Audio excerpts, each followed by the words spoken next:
আর এই পুলিশের যদি ছাতা তৃণমূলের মাথার উপরে না থাকে, তৃণমূলে গুন্ডাগিরি করতে পারে না। একটি রাজনৈতিক দলের রেজাল্ট ভালো হবে বলে একটা বাচ্চা মেয়েকে খুন করে দেবে? কিসের বিজয় উল্লাস এটা? এটা কিসের? এইটার জন্য ভোটে জিতেছে? এটা মানুষের দায়িত্ব নেওয়া? এইটা কালীগঞ্জ বিধানসভার মানুষের দায়িত্ব নেওয়া যে জেতার পরে একটা বাচ্চা মেয়েকে মেরে ফেললো? এখানে অনেক বিরোধীদের বাড়িতেও বোম চার্জ হয়েছে, যেটা দেখো এরা এই যে এখানে বাচ্চা বাচ্চা ছেলেগুলোকে দাঁড় করানোর জন্য এত আছে, এদের কাছে খবর নেই? এদের কাছে খবর?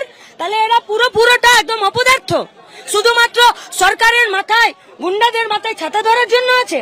আর পশ্চিমবঙ্গের মানুষ তাদের ট্যাক্সের টাকা দিয়ে এদের বেতন করাবে, তার জন্য আছে এরা।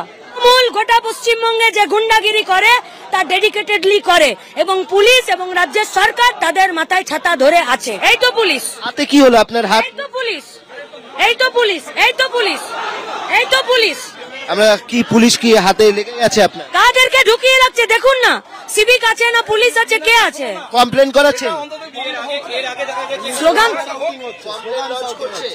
নতুন নতুন আপডেট পেতে সাবস্ক্রাইব করুন নিউজ আপ ডেইলি।